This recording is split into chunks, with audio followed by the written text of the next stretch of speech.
Bitcoin Spot ETF, is Gary Gensler the Putin of finance? This top lawyer thinks so. BlackRock and Fidelity approvals closer now. The Bitcoin Spot ETF delay leads one prominent New York corporate regulatory lawyer and a special professor of law at Hofstra Law School to say, Gary Gensler reminds me a little bit of Putin in his attitude to crypto. U.S. Securities and Exchange Commission (SEC) Chair Gary Gensler stands accused of being an authoritarian regulator who is unilaterally flexing his enforcement muscles rather than engaging in proper regularly guidance with the crypto community. Felix Shipkevich, the founder and principal of New York-based law firm Shipkevich PLLC, said in exclusive comments provided to Cryptonews that he believes the decision of the District of Columbia Court of Appeals judges in the Grayscale vs. SEC case is the biggest ever legal win for crypto. So strong was the wording used by the judges it is unlikely that the SEC will appeal, contends Shipkevich. He thinks it is now much more likely that the SEC will allow Bitcoin Spot ETF products to go ahead, but perhaps controversially, probably initially only the BlackRock and Fidelity applications. Meanwhile, the release on Thursday of news that all 7 pending applications before the SEC were to be delayed for a further 45 days has thrown up an anomaly that has puzzled observers. All the notices of delay were posted on the National Securities Exchanges section of the SEC site, but for reasons as yet unexplained, the delay notice for BlackRock's iShares Bitcoin Trust was posted separately from the other notices and on a different section of the site. Blow to SEC's Gary Gensler, the most important decision ever in favor of the crypto industry. The 3 judges described the behavior of the SEC toward Grayscale in refusing its request to convert its closed-ended trust Grayscale Bitcoin Trust into an open-ended ETF in which investors would be able to redeem their holdings as acting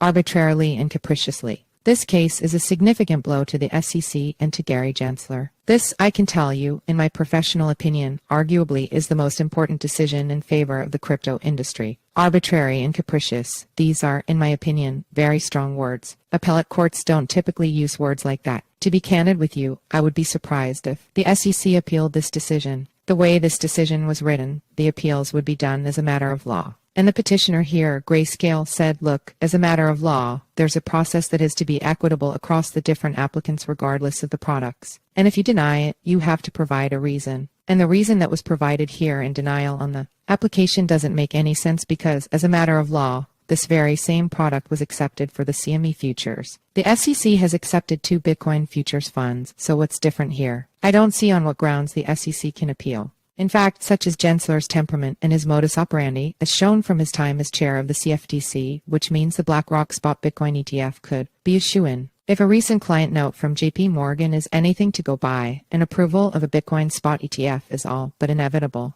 If I'm Gary Gensler, I'm not going to be running to Grayscale and say, hey, folks, you know what? We had a bad start. Let's sit down one more time and see how we can get you through to approve this last ETP. Because that would be embarrassing, right? I certainly don't expect any type of apology following very strong sentiment from the courts using words like arbitrary and capricious. Shipkevich gives an example of what he means. If you're an airline passenger and you went to a judge and said I was mistreated by British Airways, they have denied me access to the plane for a flight from London to JFK, and the judge looks at your case and says, you know what, you have a case. That decision to deny boarding that plane was arbitrary and capricious. I guarantee you that British Airways would immediately issue an apology to you, probably followed by some vouchers for you to travel around the world. Shipkevich continues, you're not going to get that from the SEC. That's not how they work. Gary Gensler reminds me a little bit of Putin. If you go against him, he's not going to forget. So what's the next move from Gensler? Gensler is now more likely to greenlight BlackRock and Fidelity Bitcoin Spot ETFs. Gary Gensler's ego was burst a little. So what happens next? After this next 45-day delay, he might start processing all these applications. But thinking into Gary Gensler's head, I don't think he will do that. What is more likely is he might allow the first applications to go to traditional banks. But wouldn't that sort of affirmation of the allegedly cozy relationship between the Wall Street giants and government agencies like the SEC be a problem? It would be controversial to step over Grayscale and go straight to BlackRock. Shipkevich thinks Gensler won't be worried in the least about that perception, given his past form.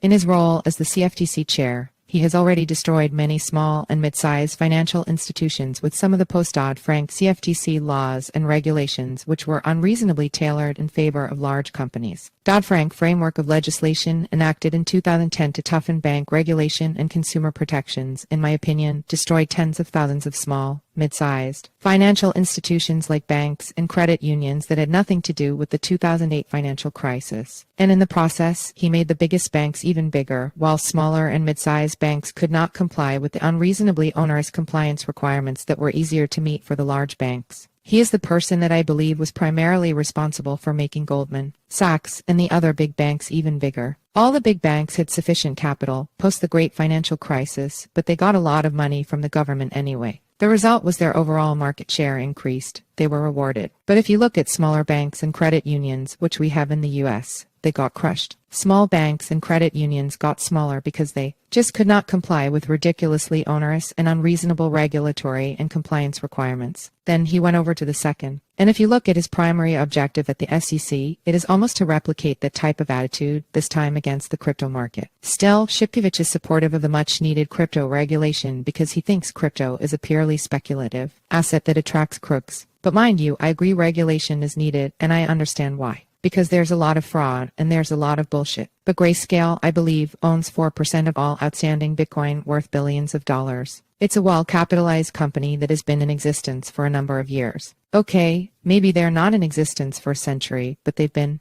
around for well over a decade. I have not heard of Grayscale having major issues. Safety first means going with the big banks like BlackRock and Fidelity. Shipkevich's thinking is that BlackRock and Fidelity are the safe play for the SEC, and if something goes wrong, it can say, "We told you so." In my personal opinion, this ruling just paved the way for BlackRock and Fidelity, Shipkevich reiterates. Both have had applications for quite a long time. If I am the Securities and Exchange Commission, and I approve someone that is not a traditional bank or an institutional bank that has been around for decades or sometimes even centuries, and I give this first license to somebody who's been around for a few years, I potentially could be doing so without the insurance of safety of my reputation. So again, in my opinion, this Grayscale versus SEC court decision speeds up the approval process for, I believe, BlackRock and Fidelity because it's the safer route. And then no one could say that they are treating applications arbitrarily or capriciously. That's not to say they might not take the path of allowing most of the applications to go forward, says Shipkevich. I'm just playing a little bit of three-dimensional chess here, but the SEC could say, oh, now we'll allow a lot of applications in, and then let's see who screws up first. And then that gives us an opportunity to do what we do best, which is flexing our enforcement. Although the crypto market has retraced all the gains it made after the Grayscale win came through, clearly, market participants should be careful not to misread the situation. An approval of a Bitcoin Spot ETF may not be imminent, but it could be inevitable. Felix Shipkevich is the founder and principal of Shipkevich PLLC. He is also a special professor of law at his alma mater, the Morris A. Dean School of Law at Hofstra University. He currently teaches popular courses on the business and policies of cryptocurrencies as well as corporate finance law. His upcoming law textbook is titled Digital Coins and Cryptocurrencies Law and Regulation.